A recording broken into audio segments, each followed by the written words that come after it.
selamat datang di Kepoin UMKM.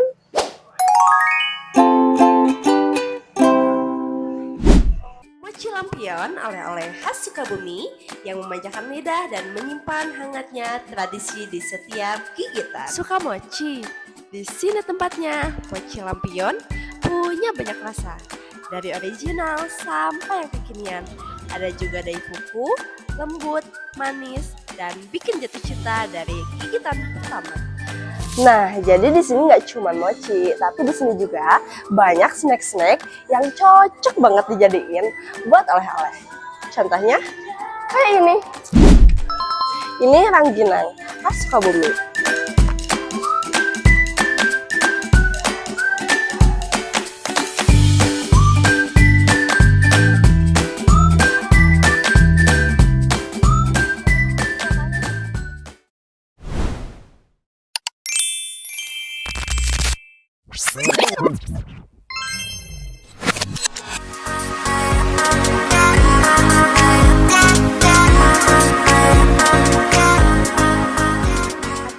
Hai semuanya, balik lagi di podcast Kepoin UMKM. Nah, podcast ini adalah tempat di mana cerita UMKM jadi sumber inspirasi buat kita semua. Telah hadir bersama kami yaitu narasumber dari perusahaan Mochi Lampion. Nah, mungkin bisa langsung saja Bapak diperkenalkan, Bapak sebagai apa dan namanya siapa? Oke, nama saya Ade. Kebetulan saya di HRD di sini. Oh ya. HRD, accounting juga, multitask lah kalau di sini. Ya, oke baik Bapak, sebelumnya langsung aja nih ya Pak, setiap bisnis itu pastinya punya latar belakang perusahaannya tersendiri. Mungkin boleh diceritain Bapak latar belakang berdirinya? Kalau latar belakang sih sebetulnya sekarang udah terang benderang banget itu kan. Kalian bisa googling gitu kan untuk mengenai sejarah mochi dan lain sebagainya. Tetapi kita ingetin bahwa mochi ini tahun 83 tuh berdirinya ya. Jadi sekarang itu dijalankan oleh generasi kedua. Generasi kedua oleh anaknya. Nah, mochi sendiri, Mochi Lampion itu punya dua pabrik dan dua toko dan dua manajemen yang berbeda. Yang di belakang satu itu dikelola oleh adiknya, ini yang dikelola oleh kakaknya. Sekarang owner yang di sini adalah Ibu Hajah Wanti. Oh ya. Jadi ketika udah mulai pisah, itu kan manajemennya, kita mulai lebih serius lagi menata gitu kan secara pengelolaan dan lain sebagainya seperti itu. Jadi udah 7 tahunan lebih deh kita udah mulai pisah. Yang kita tahu ya Pak, di Sukabumi itu mochi itu menjamur banget, banyak gitu, berbagai macam brand, berbagai macam rasa sekarang tuh udah banyak banget gitu Pak. Nah kita flashback dulu nih, kalau mochi itu kenapa Kasuari itu identik kalau mochi pasti di Kasuari. Iya. Konon kabarnya katanya bahwa cikal bakal lahirnya produksi mochi itu di kawasan Kasuari. Nah, salah satu pionirnya adalah Lampion. Nah, ketika owner pertamanya meninggal, lalu berdirilah mochi-mochi yang lain, brand mochi yang lain, gitu kan tentunya ya. Kembali kepada pemilih selera konsumen akhirnya yang menentukan. Betul Pak. Siapa yang akan lebih lebih diminati seperti itu. Jadi kita tidak menganggap bahwa semua kompetitor, tidak.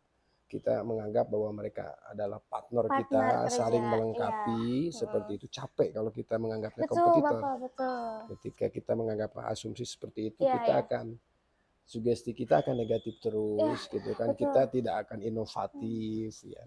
Prinsipnya adalah satu, memberikan pelayanan yang baik, yang terbaik, menjaga kualitas mochi yang baik, terus berinovasi di dalam rasa dan lain sebagainya. Seperti itu. Ya, Bapak, tapi berarti untuk segi rasa dari dulu sampai sekarang yang paling diminati itu yang rasa yang kacang atau misalkan gimana? Tentu Bapak? Sampai saat ini yang best seller itu adalah yang original. Di mana-mana yang original tuh, yang rasa yang diminati.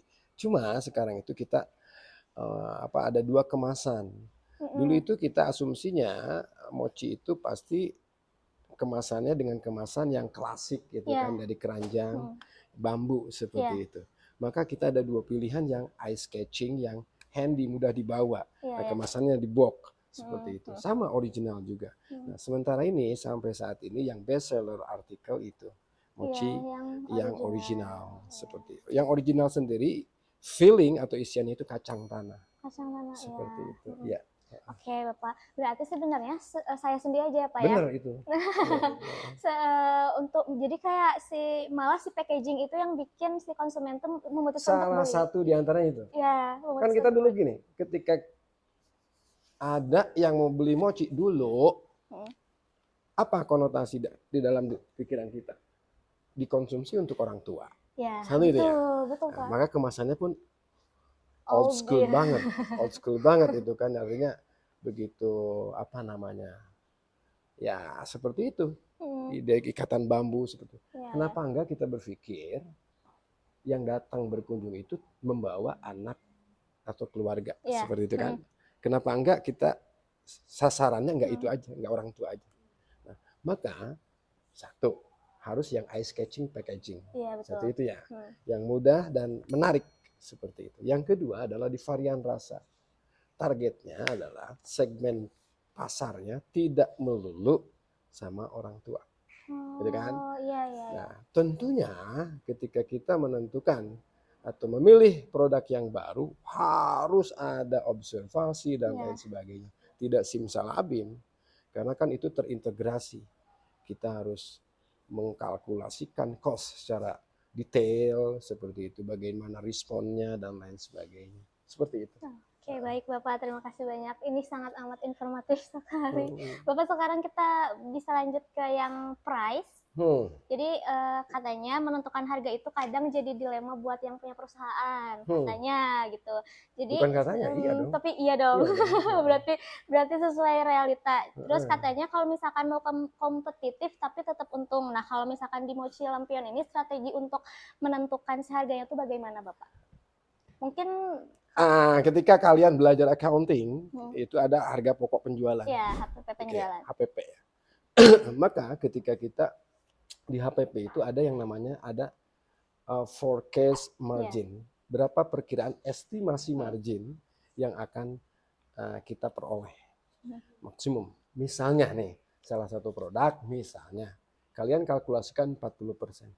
40% itu sebagai salah satunya adalah mengantisipasi ketika tiba-tiba bahan baku naik. Sedangkan harga itu udah kita tentuin. Untuk merubah harga itu tidak mudah. Jadi kan, sekuat apapun brand, ketika merubah harga selisih Rp500 itu akan menjadi sesuatu. Maka disitulah kita bermainnya. Kita tidak mengurangi harga, tetapi marginnya yang akan agak sedikit turun. Seperti itu. Ya, jadi sebetulnya kita tidak begitu membebankan banget kepada konsumen. Terkecuali ada beberapa ingredient yang memang kita kan pakai ingredientnya yang premium ya. Ketika di bahan baku utama atau fillingnya itu kan. Nah, ketika itu yang berorientasinya harganya itu berbasis kurs asing, maka itu akan menjadi sesuatu. Nah, itu kan. Nah, ketika ada kenaikan pun kita akan coba dulu nih, gitu kan. Bagaimana responnya dan lain sebagainya. Jadi tentunya seperti tadi bahwa setiap pengusaha, Anda semua nanti adik-adik yang berusaha itu ketika menentukan HPP itu kita selipkan margin berapa persen. Nah itu. Jadi kenaikan harga tidak akan sangat berimbas banget. Bayangkan dong ketika kita launching harga 30.000 misalnya kan. Tiba-tiba bulan depan harganya bahan baku naik. Simsalabim naik jadi 35. Betul, apa yang akan terjadi? Brand kita belum kuat, gitu kan? Brand kita belum kuat nih, belum dikenal, gitu kan? Mereka akan lari dong, seperti itu. Betul. Nah, itu ya. Jadi itu sih. Jadi esensinya adalah ketika di bisnis, brandnya dulu nih harus kuat nih. Ketika brand harus kuat, quality, artinya itu kan terintegrasi yang kuatnya itu kan. Quality, itu kan. Pelayanan purna jual. Purna jual itu kan seperti ini. Ketika kita sekarang di zaman marketing, digital marketing, kita harus mau tidak mau harus digital marketing dong. Oh iya betul Bapak. Salah satu di antaranya. Salah satunya apa? Keuntungannya.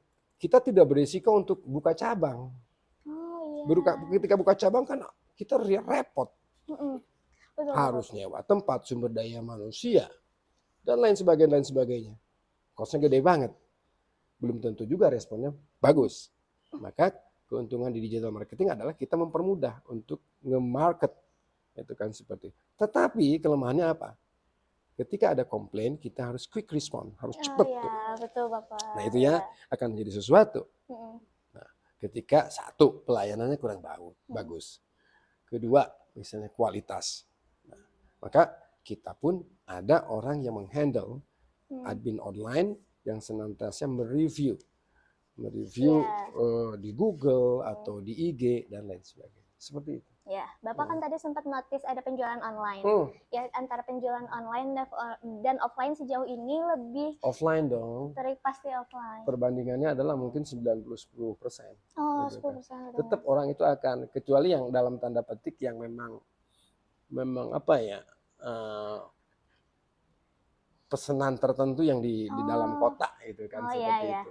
Dan tetap yang menjadi sebagian besar itu pengunjung akan datang ke sini. Offline ini yang ya Pak offline ya? Ini. Bapak tadi di depan sempat notice ada mobil lampion. Nah itu salah satunya branding ya. Ada satu mobile marketing, mobile sales. Ketika ada event-event tertentu kita buka seperti itu.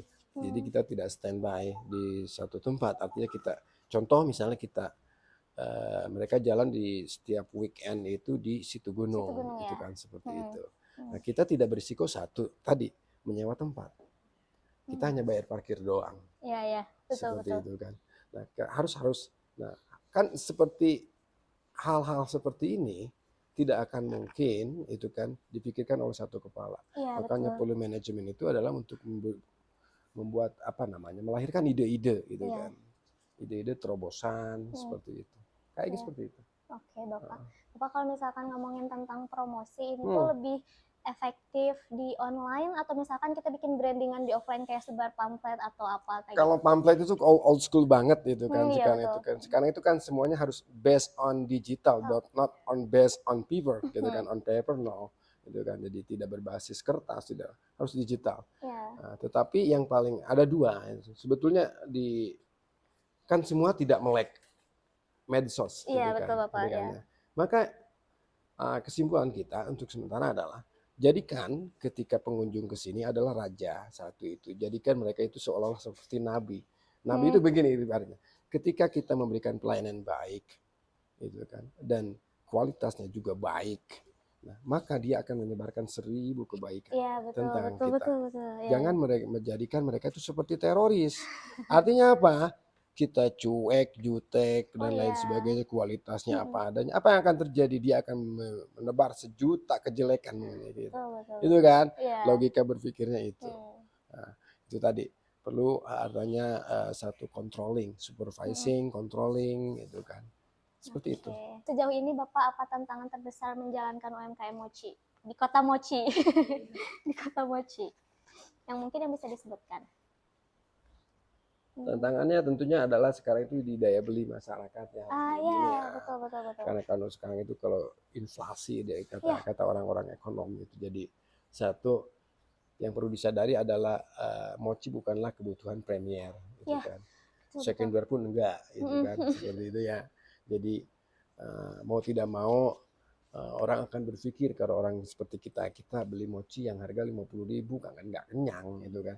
Itu kan lebih bakso 2-3 mangkok udah kenyang, itu harga 50.000. Maka di situ sih tantangannya, bagaimana kita meyakinkan yang datang itu kan bahwa produk kita itu memang layak, gitu kan. Kita tidak mendeklar bahwa produk kita terbaik, tidak, biarkan mereka yang menilai. At least kitanya yang memberikan pelayanan terbaik, menjaga konsistensi di dalam produk. Konsistennya apa? Produknya harus benar-benar terjaga dengan baik. Dengan baik. Oke, Bapak baik, yang terakhir nih, mungkin ada pesan atau tips nggak buat mahasiswa yang kayak kita nih, yang di bisnis, yang mau mulai usaha, di bisnis kuliner atau misalkan yang lain. Ada tips ini sih, ini kan sesuatu dari apa ya? Ketika di dalam bisnis menurut saya, yang banyak tumbuh berkembang dengan pesat itu adalah yang dimulai dari satu hobi dan keseriusan, gitu kan. Jadi Nah, kelemahan kita anak-anak muda itu ketika berbisnis banyak sekali perhitungan. Iya. Gitu kan. Satu itu. Kemudian orientasinya profit. Itu kan. Seperti bagaimana big event point-nya cepat gitu kan. Balik modalnya cepat ya. Padahal yang paling penting adalah bagaimana kita menikmati dulu prosesnya. Gitu kan. Ya, betul. Satu, menikmati proses. Kedua, secara mental kita harus konsisten. Jangan sampai ketika kita mau produk, orderannya udah lumayan, kita nge-hire orang nih. Kan belum kita mampu. Artinya secara mental kita persepsikan dulu, anggap kita adalah pekerja. Jangan menganggap kita owner, gitu kan. Owner itu kalau kita udah berkembang pesat, baru owner. Kita nggak kebalikan anak-anak muda sekarang. Nah, contoh banyak sekali yang berguguran, bertumbangan, kafe-kafe. Iya, betul Bapak. Karena mereka bukan substansi, bukan isi, tapi casing, outlookingnya dulu nih yang di ini kan, bukan gini ibaratnya. Ke kafe nih, analogi kan kafe dan warteg. Ya. Tujuannya apa? Duanya makan dong. Sama-sama makan ya. Tujuan makan apa? Kenyang dong. Iya. Bener. Apa yang akan terjadi? Ketika kita ke kafe, casingnya bagus, apa yang akan terjadi? Kita cuma bawa duit 50.000. Nggak mau masuk. Iya. Betul Bapak, betul. Benar ya? Benar. Dapat cepet 100.000 nggak kenyang. Yang dapat apa? Prestis aja, gengsi doang. Ketika ke warteg, kenyang iya, murah iya. Lebih irit. Esensinya dapat. Maka survive. Intinya di dalam bisnis itu substansinya dulu. Betul. Jadi kalian jangan berpikir aku pengen usaha ini kesini. Jadi kayak latah gitu. Kayak Daifuku. Iya, sekarang udah itu orang betul, Bapak ngomong. udah ini apalagi ya? Ini lagi nggak kreatif banget itu kan seperti itu. Itu sih. Bapak luar biasa. Konsistensi. Kalau benar Bapak, Gen Z itu sekarang kayak sesuai mood jualannya, terus lebih mikirin kayak aku dapat untung berapa ya. Itu ya. Gitu. Bener. Coba sekarang itu usaha itu tidak berpikir harus costnya gede, modalnya gede. Dulu kan kita berpikir harus punya tempat, dan enggak kalau sekarang itu. Ya. Nah, iya, benar. Saya sekarang ke anak-anak saya, ke sepupu saya, coba mulai. Kalau berbisnis itu kita harus mulainya ketika kamu ini kuliah kayak gini. Bukan setelah kuliah. Iya, betul. Itu kan. Ya. Supaya apa? Kalian mulai merasakan betapa berdarah-darahnya orang tua kalian. Betul. Sekarang aja udah mulai malu kan? Iya. Mah minta uang, aduh. Iya, Bapak. Benar. Ya. Kuliah adalah untuk merubah mindset kalian. Ya. Oke, Bapak mungkin dari segi konsistennya kayaknya lebih ke fokus ke satu tujuan ya. Kalau misalkan kita mau bangun satu usaha tuh emang fokus di satu itu, jangan terlalu ngelihat ke mana-mana. Jangan gitu misalnya kamu di kuliner tiba-tiba gagal, kamu pindah lagi ke bisnis yang lain. Ibaratnya kamu naik tangga turun lagi terus aja gitu kan. Oh iya. Jadi harus apa ya? Move forward gitu loh. Terus kita ke depan gitu kan, seperti itu. Yang lemahnya kita itu adalah satu itu kita tidak konsistennya itu. Kadang kalau misalkan gagal di satu ini, kayaknya bukan passion coba aku. Lagi. Itulah judulnya, passion. Gitu kan. Padahal nggak nyambung. Ya. Kan? Kerja, wirausaha, bukan nyari investasi, bukan nyari investor. Tugasnya nyari untung. Iya. Gitu kan. Itu sih. Ya, baik Bapak, pertanyaannya sudah selesai, sangat amat informatif. Malah sebenarnya itu ada banyak pertanyaan tapi langsung dijawab di satu. Karena udah kebaca sih itu. Luar biasa. Ya Bapak, terima kasih banyak untuk waktunya, udah menerima kami dengan baik. Semoga apa yang Bapak sampaikan kepada kami itu bisa menjadi inspirasi buat anak muda ke depannya gitu. Amin. Oke teman-teman, podcast hari ini diakhiri, dicukupkan. Semoga bisa bermanfaat bagi semuanya, dan sampai jumpa di kesempatan selanjutnya. Dadah.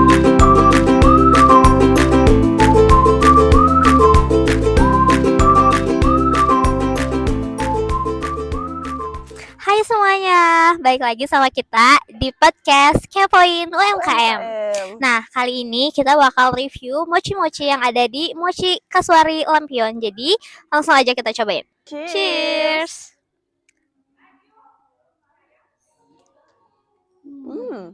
Cheers! Cheers!